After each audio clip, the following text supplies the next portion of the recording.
you suddenly, for the first time, realize that you are making the world and you don't know how. I'm Heather Grzych, and this is the Wisdom of the Body podcast. This podcast explores the idea of body intelligence as the real key to learning the knowledge of life, or what we call Ayurveda in the ancient language of Sanskrit. We do that by connecting with today's creative leaders and experts who will help you listen to your body, trust your gut, and live in deeper harmony with nature.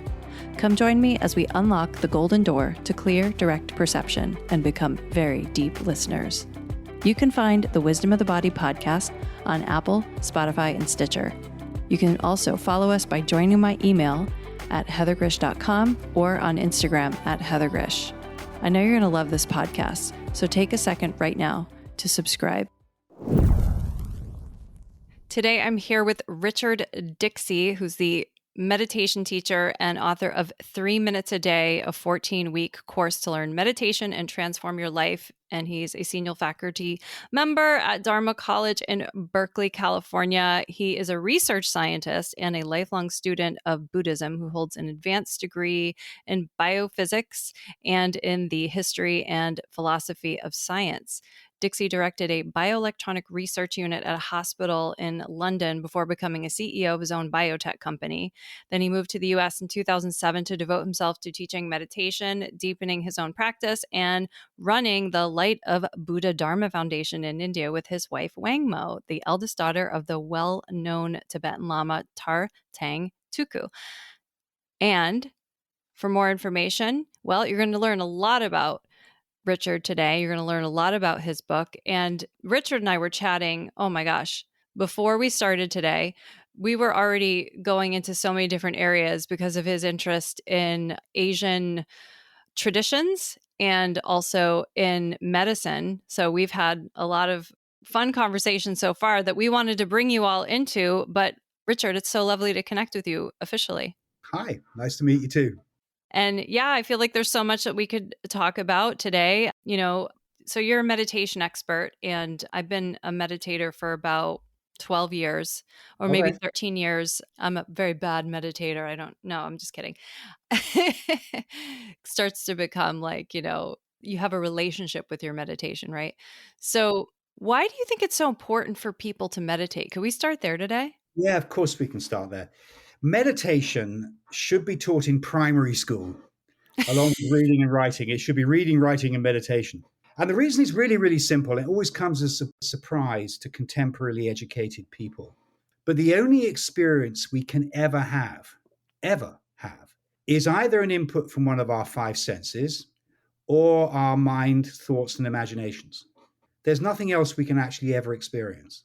The world is an inference based on inputs from those five senses and our thoughts and imaginations.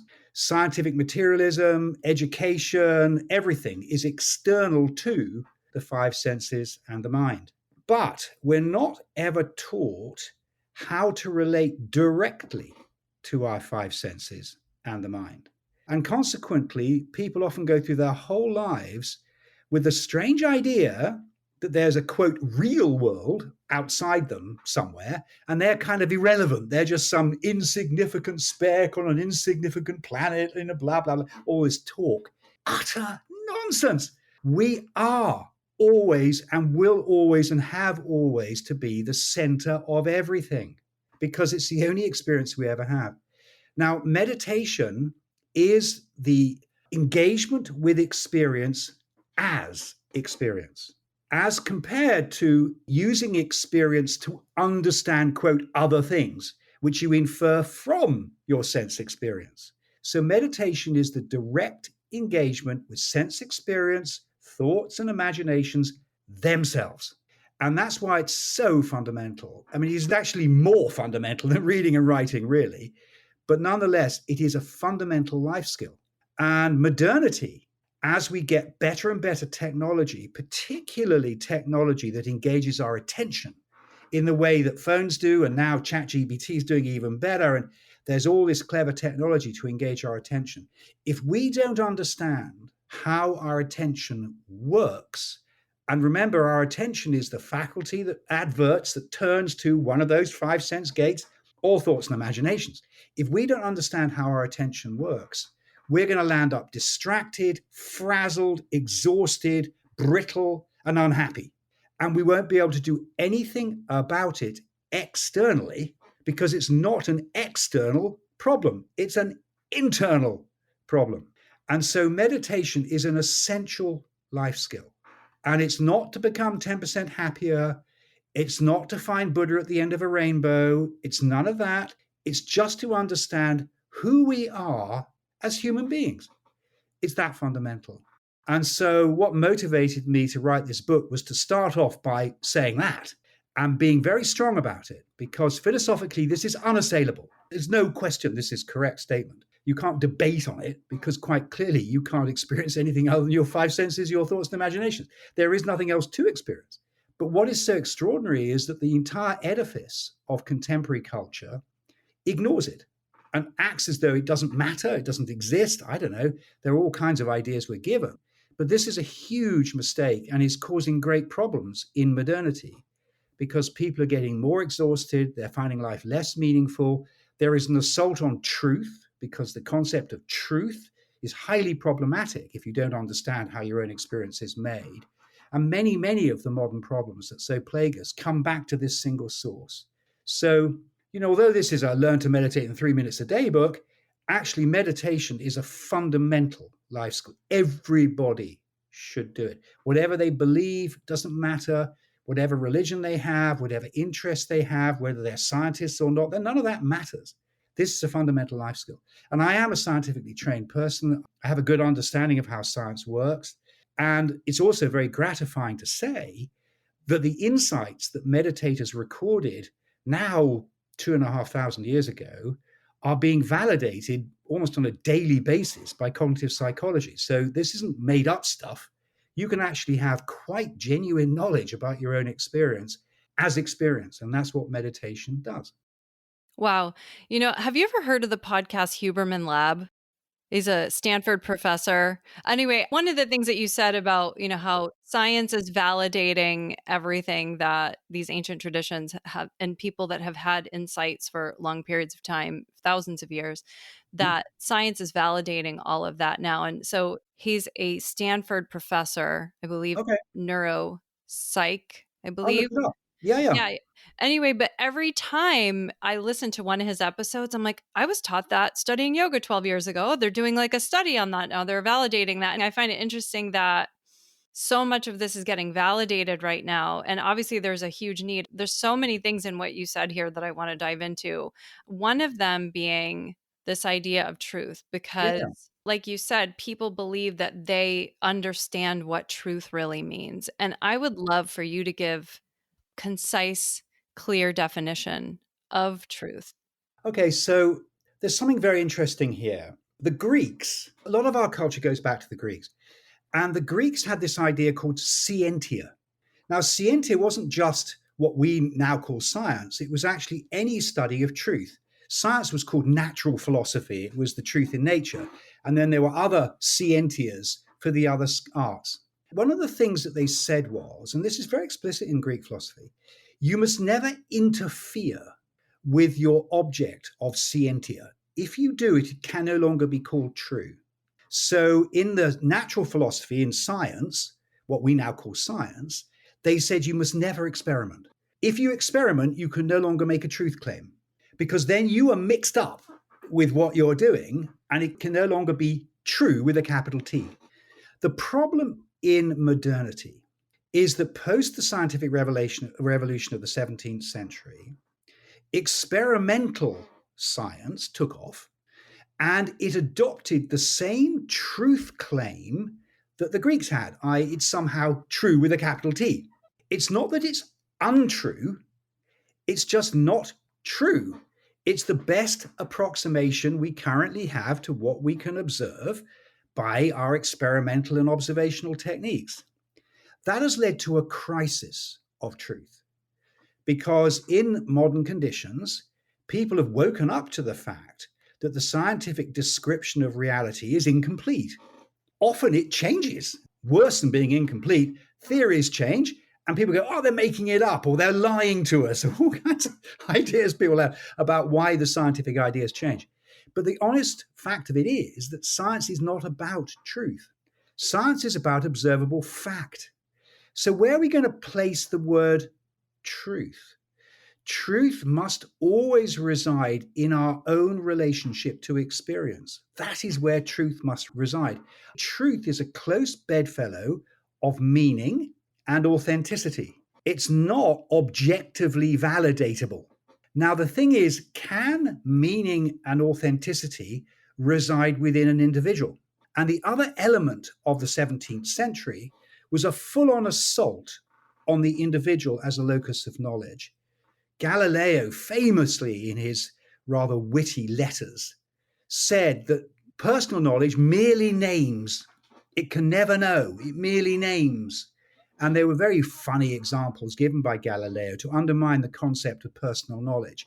And indeed, barely a day goes past that you don't read in the newspapers, oh, this person recollected it like that, but human recollection is unreliable, it always says in small print underneath. And there's this idea you knock down the personal. Now, the Asian cultures were based in first-person experience.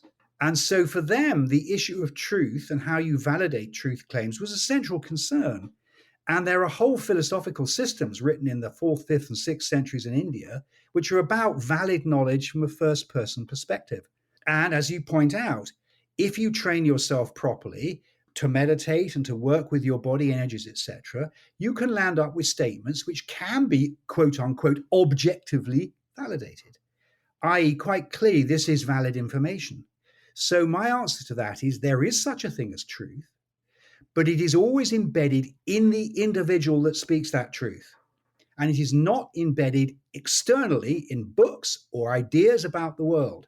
That is not where truth can be found. And this means that the spiritual quest that so many people are on, which they call a quest for truth, is a quest to find that authentic sense of meaning in their own embodiment. And when they do so, they have truth. Now, is this a small t truth or a big T truth? This is a very interesting question. And it relates to a Sanskrit term called dharma. Now, the term dharma is particularly important here because dharma means in the small D-H-A-R-M-A sense, phenomena. It's just whatever happens is a dharma. But there is a sense of big D dharma. And big D dharma is the dharma of dharmas. It becomes the truth. It's the way things are. Now, what do we mean by the way things are? It means the way the 5 senses, thoughts and imaginations are, because that's the only things that are for us. There is nothing else we have. So again, it all comes back to understanding your own embodiment. And as you understand your own embodiment, you become closer and closer to this magical word, truth. And you speak your truth. And inasmuch as what you find other people find, it becomes the truth. But it's never going to be an equation that you can write on a blackboard. It's never going to be something you can observe through a microscope. It's not out there at all. It's in here. That's where it resides. Gosh, it would really sure help if people would listen to each other a little bit more, because then they would see that this is happening. It's interesting because we all believe that this person's right, this person's wrong, this person's right. And it's almost as if there is one truth and that person's just not aligned with it. And what you're saying is that what I hear you saying is, and you could tell me if I'm regurgitating this in the way that you meant, is that we all are coming to an environment, a space and time with differences within us. And as the sensory input comes through us, it is all being processed differently. And therefore, our perception, our experience of the world is going to be a little bit different from each other. That's a third-person statement. And like many contemporarily educated people, you've talked about space and time as if they're actual. Now, be careful here. That's called an unconscious metaphysic. You have adopted this word space as if somehow it exists somehow, and time as if it exists somehow. Now, we're not embedded in space and time. We infer space and time due to our experience. But the idea that we're embedded in space and time is a theory. It may be correct, although, as you probably know, actually theories of space and time are hotly contested at the moment. And it may well be that we're actually a three-dimensional hologram from a two-dimensional matrix, which is the latest physical theory, by the way. So we're not embedded in space and time at all. So be careful of hidden metaphysics. So what a meditator lands up realizing is all they can really address is their own experience. Then it becomes a really interesting question. What am I actually experiencing? For real, what am I really experiencing? And what am I unconsciously inferring from that experience? Now, distinguishing between what you infer and what's actually happening is stage one in developing a meditation journey. Until you've done that, you're always in an idea of meditation. And one of the problems that almost everybody has, particularly contemporary meditators, is they have an idea of what they're doing. And often they will sit for years seeking an idea called enlightenment or an idea called being thought free, all kinds of other ideas that they get from books, as if somehow they can achieve them without ever addressing the actuality of their experience. So what you find meditation manuals doing always is saying, come back to the actual sensation, whatever it happens to be. Classically, with modern interest in mindfulness meditation, it tends to be the sensation of breath on the tip of the nose. But it by no means has to be. It can be any sense element. And they say, look at that. Don't tell me what it means. Don't tell me what it is. Just look at it. And we're so unused to doing this because we always launch into a commentary immediately saying it's one of these or it's one of those. Just looking opens the door to a completely different appreciation of what we are and who we are. And this is where the meditation journey begins. So this process of disabusing hidden metaphysic is a really, really important precursor. And one of the sad things that's happened is meditation's got a kind of good name because it's been shown to be good for you. And so a lot of people have medicalized the idea of meditation as if somehow if you meditate, it's like taking an aspirin without the drugs or something. You know, it's some sort of good for you thing. This is a real misunderstanding of meditation, and they fail because they're trying to use meditation as if it is a tool, when actually meditation is quite literally who you are. It's not a tool. It's who you are. And until you drop all your ambitions and drop all your ideas and just go, well, what's actually happening now? You won't start meditating. And this is such an interesting realization. It really opens this question. Meditations are not doing. It's not a doing. It's a not doing. It's a not commentating, not having ideas, not looking, merely experiencing. Sometimes people say not looking, just seeing, but it's a not doing. And the problem we have is unconscious reactivity, what I call reflexive reactivity.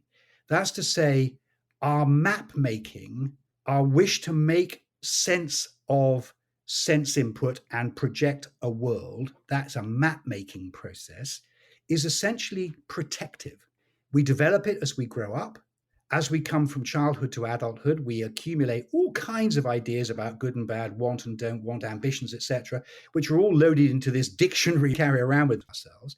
And then what happens is this protective mechanism identifies elements of our sense experience and reacts to them. I don't want that. This is good. This is bad, etc. This is this process of adverting. And it's normally unconscious because for very good evolutionary reasons, when we were running around in the savanna grasslands of Africa, if you see a pair of pointy eyes in the bushes, you better jump.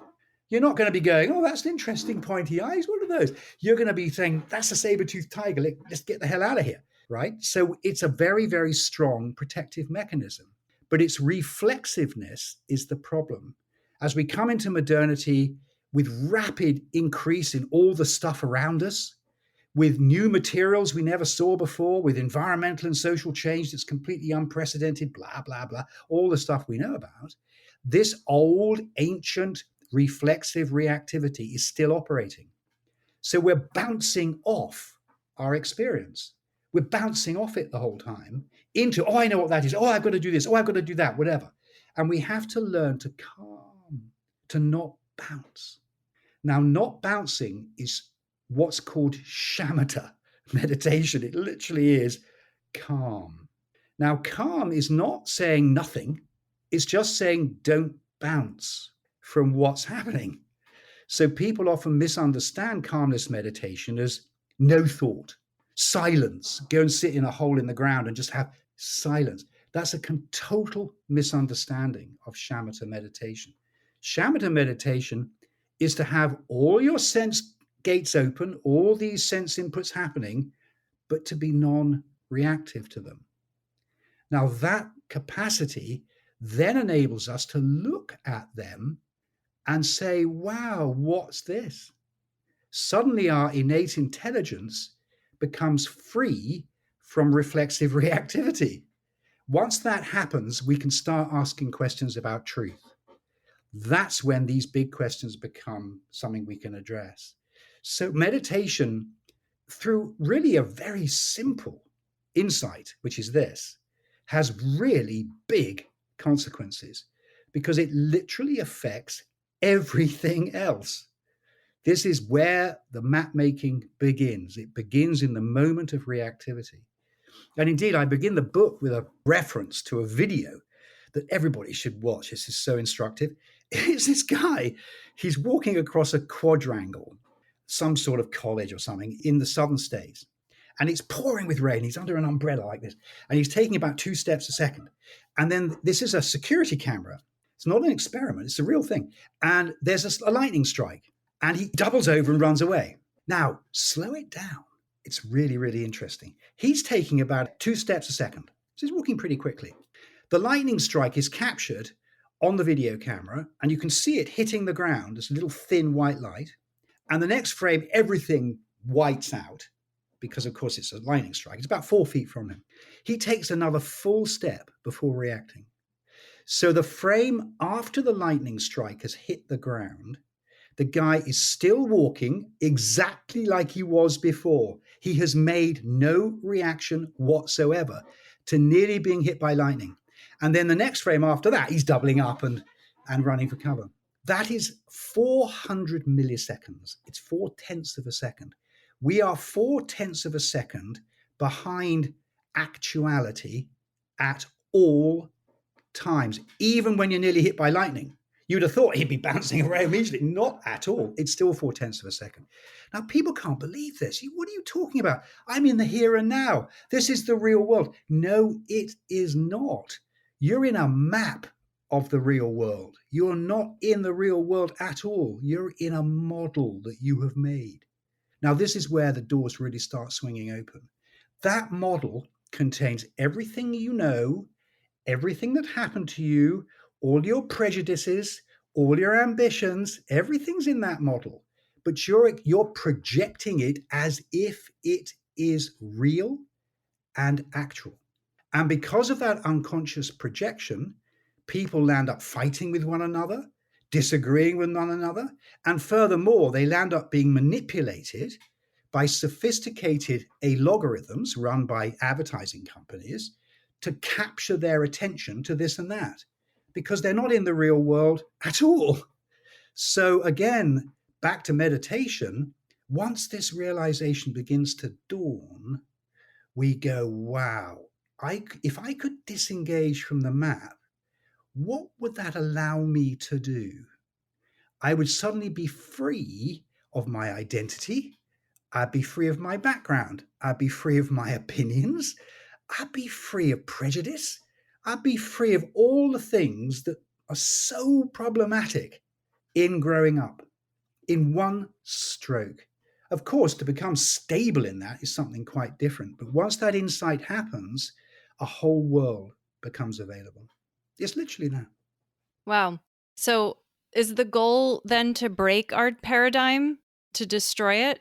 No, not at all. Actually, there's a fairy tale that we all know. The emperor is on his throne and he's kind of gone to sleep and he's got this vizier, this advisor guy who takes over. It's in Aladdin, it's in Lord of the Rings, and the vizier, the advisor, takes over and he runs the empire and the emperor's asleep.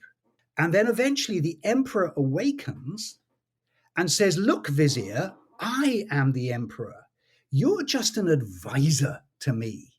I'm not going to fire you because you have good ideas, but I'm going to put you in my place." Now, in exactly the same way, when you finally awaken to who you are, you're like an emperor awakening on the throne. You retake the throne of your being, and the map maker that has run your life to date becomes an advisor. And the map maker may say, "Oh, you should do this, or you shouldn't do that, or this is good." You say, "Oh, that's interesting. I see you've got an opinion here. I'll make a choice." You become what in Western language is called wise. You suddenly have the ability to take a view and not merely react in a kind of unconscious way. And this ability to take a view is the hallmark of experience. And you find you can learn from experience without being obligated to react to experience one or other way, whatever way worked in the past. And you have to remember the map comes from the past. That means you're always going to be going in circles because you're being guided by your past. And this rotation, round and round and round, what in Asian culture is called samsara, is absolutely observable in human history. It's not just hemlines going up and down. You can look at wars and see people fighting for the same reason with the same series of events again and again and again, because humanity is being guided by a reflexive reference to the past. This is the problem. And you can read the meditations of Marcus Aurelius, for example, written in 150 AD, and see a modern person. Honestly, the guy could have written it yesterday. So it's nothing to do with politics. It's nothing to do with technology. It's not even to do with social change. It's ultimately to do with our reliance on unconscious map making. And again, if you can fix that in your own life, you can make the changes that you want to make, but somehow you never seem to be able to, because by the time you've got around to making them, you've already made the action that's caused the problem in the first place. We're behind the whole time. And again, so meditation leads to profound transformation once this insight becomes embedded. The key is to embed it. And then this is where the meditation pathway begins. Once you have this insight, meditation's just a life skill like playing the violin or playing golf, as I always say. But in fact, it's much more than that. It's a life skill about being human. It's a life skill about being a craftsman of your own perception. You suddenly, for the first time, realize that you are making the world and you don't know how. Once you realize you don't know how you're making the world, finding out how you're making the world becomes the most important thing you can do. And that's what meditation allows. So, did you grow up with yogi parents making you meditate? How did you get into this? How did this come for you? Because I mean, just from what I know about you, you're a person who's had a few different lives here. So, It's a nice one. My dad was a doctor. Okay, I was educated in the heroic period of science, it's 1960s. The DNA code, the atomic bomb, and then the DNA code, all big science. Everyone was very, very gung-ho about science. And, I was a nerdy kind of scientist guy. And, I did very well. I was a top student, blah, blah, blah. But I began to realize that the scientific view that I was being educated into was incomplete. And I realized also that my teachers who were teaching me this stuff were unaware of it. I remember my Oxford Don, he looked me in the eye one time, he said, "Dixey, within 200 years, science will have explained everything." And I remember looking at him going, "What are you talking about, you idiot? Of course it won't explain everything." And at that time, this was in the late 60s, early 70s, meditation was around. There were Buddhist teachers around, but they were very, very small beer. And I decided to go to India. So I went to India for a year, an extraordinary experience. And then when I came back, it really began what then played out through my life, which was, on the one hand, wanting a total view, which I think can only be encompassed when you have the internal as well as the external. But on the other hand, realizing something fundamental, and this has got to be said, an awful lot of what people believe is nonsense. And this is because they haven't trained their perception properly. You can just make stuff up. And a lot of so-called esoteric teachers do just make stuff up. They really, really do. And they give it all. I was inspired, but the honest truth is making stuff up, basically. And therefore you think, wow, we got to have a validated truth system. How can we validate it? You go back to science. So I went through a period of running an esoteric school. I became a faith healer. I did all kinds of esoteric things. I became quite good at a lot of them. And then I started realizing that the guy around the school was making things up. And he actually told me in the end, he said, I'm in it for the money. And that's when I went, oh my God, I've been totally fooled here. And I went back to being a scientist, and I ran a research scientist facility for 14 years, all the time thinking, well, I can validate what I'm saying, even if it's rather narrow, at least I can validate it. And then I landed up running a pharmaceutical company looking at traditional medicines. And it was during that time that I reconnected with the Asian meditation traditions and realized that they're self-correcting. This is what's so interesting about them. They realize this too. This is not news at all. In fact, famously, the Buddha said, don't trust me. Treat my words like gold, burn it, crush it, do what you like. If it doesn't stay gold, it's not true. Don't follow me. He literally said that. Didn't say I'm guided by God, zero of that stuff. You check it. If it doesn't wash for you, go away. Don't worry about it. And I found that very interesting. And then in the medieval traditions, there's something called pramana. And pramana is the science of validated first-person statements, that you can validate first-person statements. You can make true statements personally. Now, that has really informed my interest. And once I retired from my business life, I decided to really have a go at this and see whether we could bring these Asian wisdom traditions into engagement with contemporary culture without all the jargon and language, which so fools people into thinking they know what they're talking about, when all they're doing is using new words and they're not really talking about it at all. And that's what eventually informed the writing of this book. It's really an attempt to say you can get to valid statements about experience itself if you're willing to train yourself just for 3 minutes a day. It is not a big training, but it is a very specific training. And so the exercises are designed to accumulate a kind of like a dripping tap, a kind of capacity for self-observation. But the word self-observation is a bit misleading, for being in experience as it happens. Actually being there, not reacting unconsciously, being in experience as it happens. That's a much better way of putting it. And the key there is to understand reactivity. Reactivity is our big problem because, as I said to you, this map-making process, which, by the way, has taken a naked ape from the savannah to driving around in Ferraris. I mean, it's a very effective piece of kit. It's a very, very powerful learning device that enables Retention.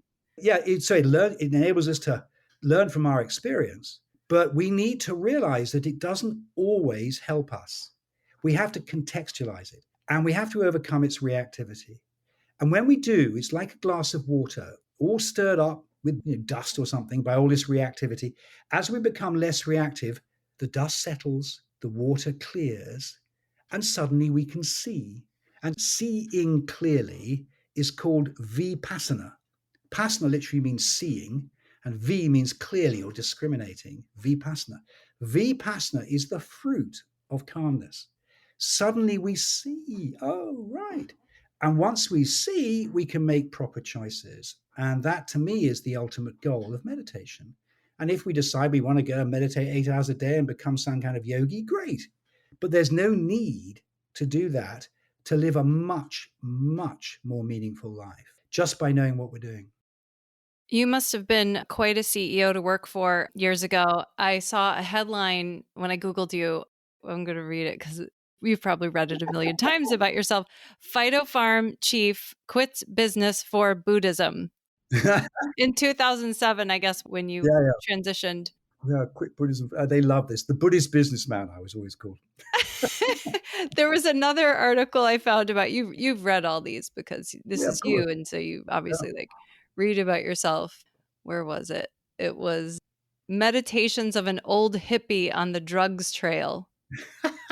That's when I was running my biotech. You said they loved all this stuff. It's interesting how journalism works. Journalism works through tropes. That's to say, you've got to get a kind of image to sell a story.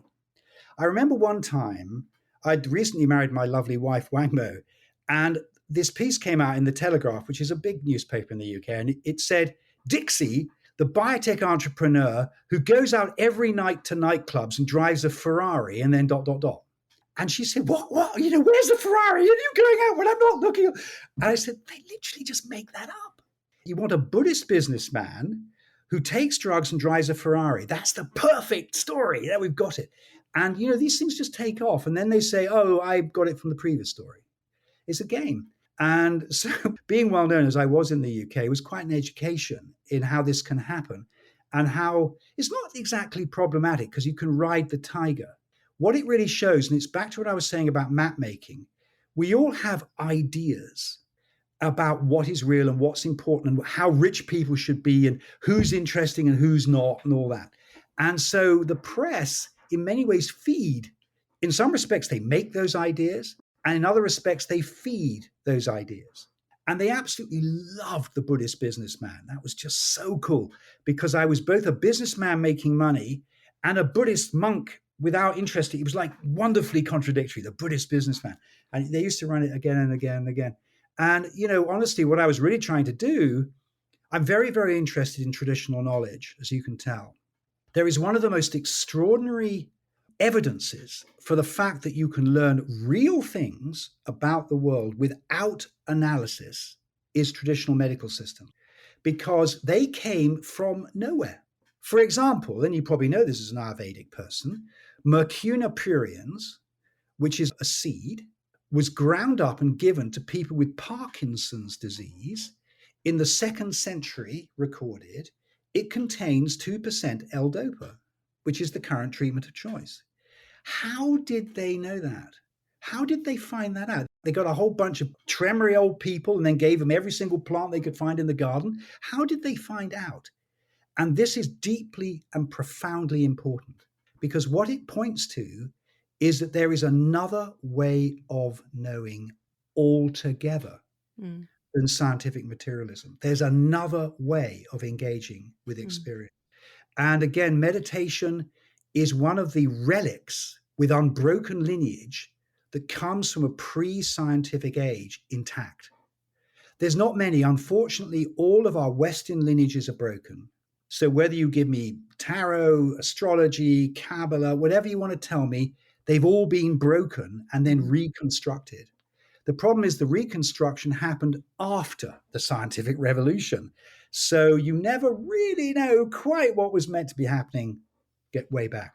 The meditation traditions are unbroken. And as a consequence, they act as a lens back into an age where first person experience was all people had. But they still made valid technological statements about the world. This to me is profoundly interesting and points to something that's been forgotten in the contemporary culture. So one of the reasons I was running this biotech company was to show that traditional medicines actually work. I find that deeply interesting. I think it's extraordinary that they work, but they do.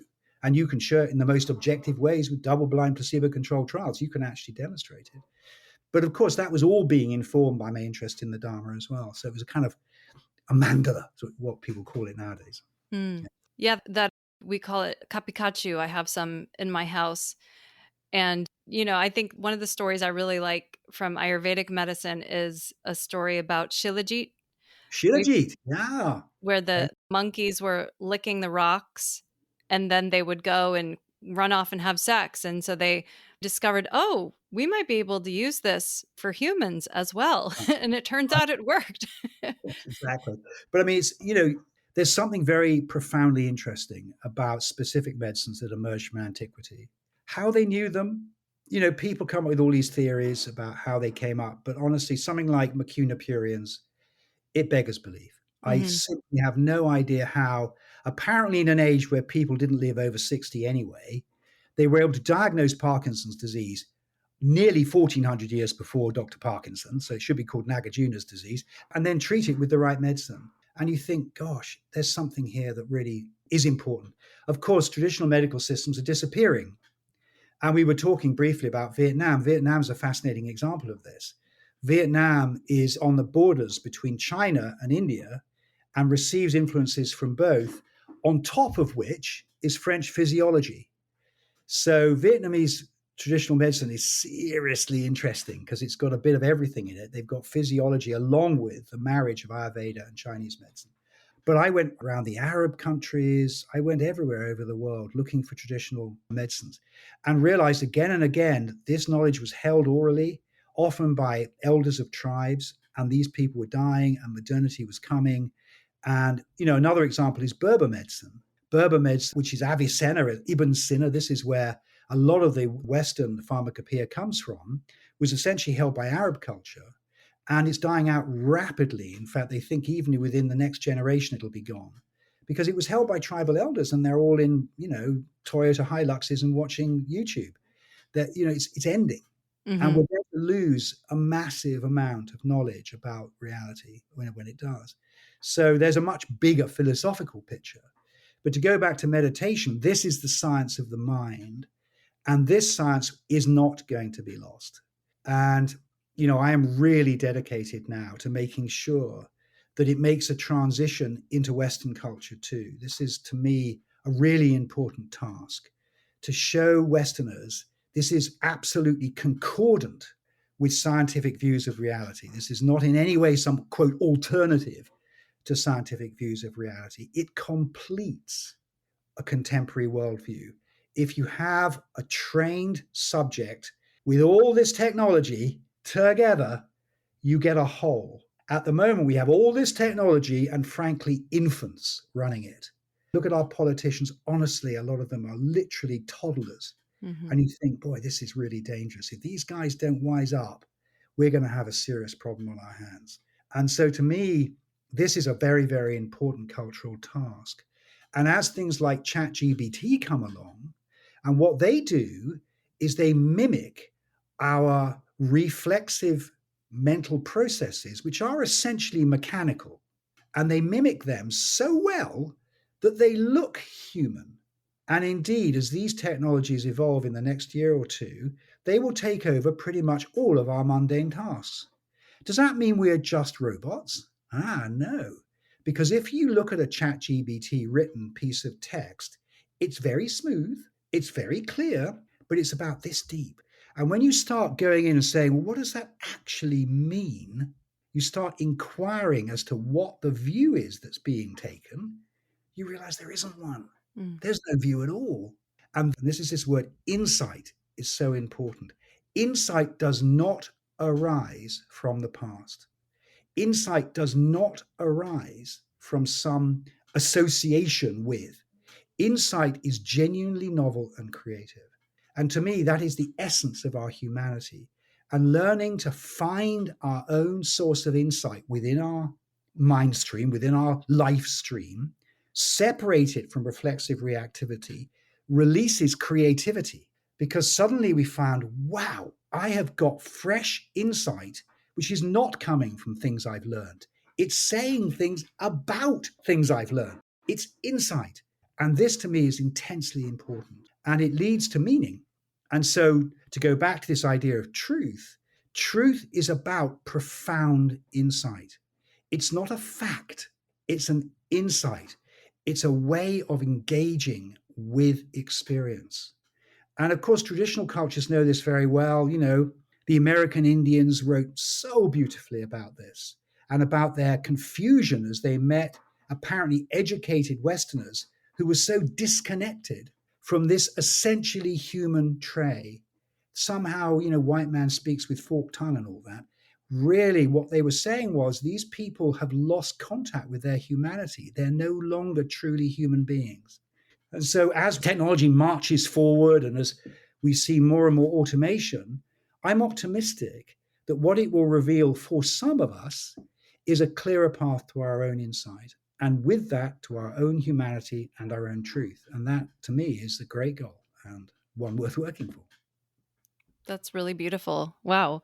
There's more things I feel like I want to ask you, but we're running out of time. So I'm going to go right into the final question here today, which I'm sure will be chock full of wisdom here. What does the wisdom of the body mean to you? Okay, the body is the deepest mystery. When I hold up my hand, I'm not seeing my body. What I'm actually seeing is a mental construct generated from stress receptors about which I am totally unconscious. And then an image of some pinky thing with 5 bits sticking out of it that I've developed over experience. One of the first things young babies do is they lie in the crib and they do this. And what they're doing is they're mapping these stress receptors to a visual image. That's what they're doing. What is the body? What actually is the body? Now, when you start realizing this, and of course, Feldenkrais famously, this wonderful technique called the Feldenkrais technique, is a medical technique where knowledge of these stress receptors can lead to very specific massages that can have remarkable effects. And phantom limb, if you lose a limb, your brain keeps creating it. Or why do teenagers knock things over?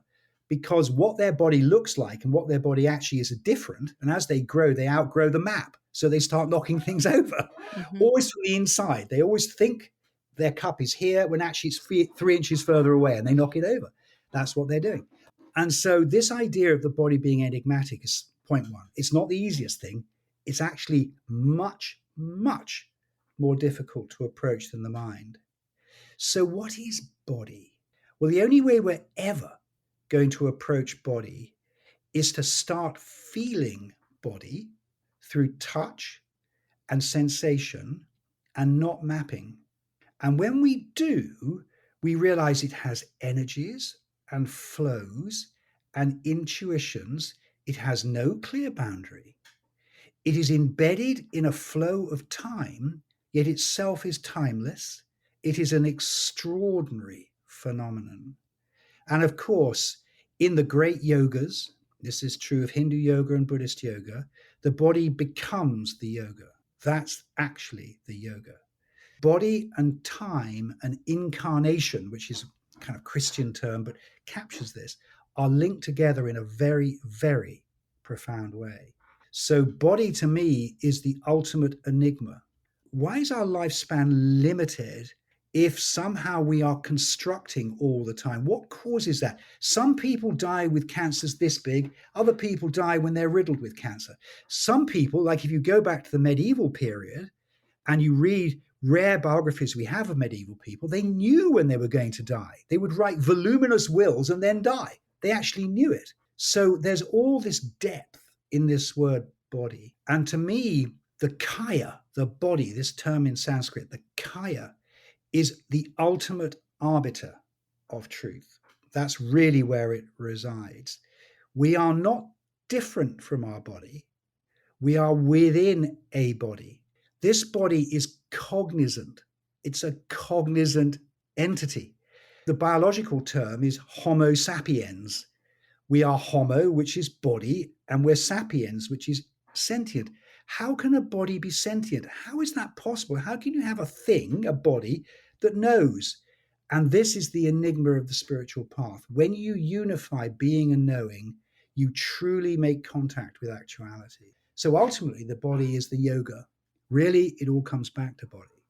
But it's not asana body. And indeed, the earliest Yoga Sutras of Patanjali have no asanas. They merely say, sit cross-legged and look at your body. Mm-hmm. That's what they're actually saying, because it's all in the body. You don't have to move it to find out. But nonetheless, what body really is the deepest mystery of the spiritual path. Beautiful.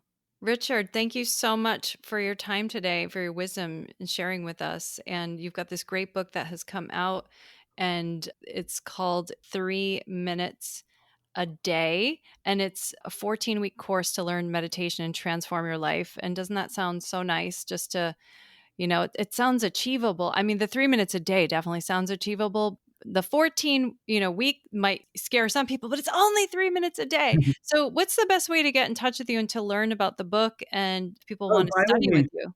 Yeah. I have a website, like all authors do, richarddixey.com. So Richard, all one word, RICHARDDIXEY, richarddixey.com. And it's got a contact me sheet on the back of it. I also teach at Dharma College, and that's Dharma-College, DHARMA-college.com. And I teach meditation, and I also teach courses on world construction, on how we construct our experience of the world. And so both those ways are good ways of contacting me. And I'm always interested to talk to people about these topics. And so those are probably the best, I think. So, if you've got a personal question, email me. The book itself is worth saying this. It's a 14-week book, but I really say to people, read chapter 1, do the exercise in chapter 1, then read chapter 2 and do the exercise in chapter 2. And the contract I make is this. I say, look, I just want you to give me 3 minutes a day, every day, do your 7 of chapter 1, do your 7 of chapter 2. I promise you, I'll explain everything that I'm asking you to do. There'll be no faith here. There'll be no, you got to find out. It'll be explained. So people know what they're doing, and they only do it for 3 minutes. And the trick there, 3 minutes is a long time if you do something deliberately. It's only 3 minutes. Oh, yeah, you wait till you do 3 minutes. A long time. And the reason is because we're normally unconscious the whole time. And there's a free app, comes with the book, a self-install URL in the front of the book. So you can download it to your phone and get the exercise on your phone. And the app is the same thing. It records the number of times you do the exercise, and it won't reveal week 2 until you've done 7 of week 1. It's like that. Because I really want people to take the experience of meditation into their experience and not just read about meditation. You could read this book in an hour, I'm sure. But what you're going to get is information. It won't do anything for you. The problem with meditation is all the terms are internal. I can't point you to Vikara, which is a very important term, which we haven't talked about. I can't point you to this thing. I have to say, do this exercise and you'll experience it. It's what happens when this happens. And that means you have to embed it in the body. It must be done. And if it is done, then it starts making sense. And so really meditation is ultimately about the body because it's about doing. And as you do, it's like anything else. If you want to give someone the taste of chocolate, you don't write an essay about chocolate. You give them a piece of chocolate and then they know what chocolate is. Meditation is exactly like that. I want to give people a piece of meditation. And then at the end of the 14 weeks, they know what meditation is. And then they can say, well, I really want to develop this more, or whatever they want to do, they can do. They have the capacity to fall back into calm engagement at any time. And even if you're just using it so you're less hassled at work, the ability to drop back and just spend 5 seconds without being reactive is like, whoa, breath of fresh air. The impact is enormous. So to me, it doesn't really matter where people take this. The main thing is they get the taste of chocolate. That's the key to it. Beautifully said. Thank you so much, Richard. Thanks for being here. My pleasure. Nice to meet you. If you are embarking on a fertility journey and are ready to have your mind blown about what your body is really capable of and how it's impacted by the environment, then check out my book, The Ayurvedic Guide to Fertility. You can actually download the introduction to the book for free on my website at heathergrzych.com. That's Heather, GRZYCH.com. Read the intro for free and then buy the rest of this fertility enlightening book pretty much anywhere books are sold. I get so excited. I get this kind of goosebump feeling when I get a booking from a new client that I haven't met yet. And I get so excited because I know that somebody has made a decision to go really, really, really deep into their healing. Because I know that Ayurveda is not a quote unquote normal thing that many people have access to, at least not in the United States where I live. So I know that when someone books with me, that they've really made a decision that they want to go deep into their healing. And so you could do that on my website at heathergrzych.com. That's Heather, GRZYCH.com. You can book me for either a Ayurvedic consultation if you're ready to dive in, or you can also book me for a 15-minute connection call if you're not sure where to go yet. I do have a couple offerings that are not on my website, and we could talk about that. So I look forward to meeting you. Thank you for tuning in and dropping in with us today. Don't forget to subscribe, rate, and review this podcast. I really want to hear your feedback. To learn more about my work, visit heathergrzych.com. That's Heather, GRZYCH.com. And meet me here next time on The Wisdom of the Body.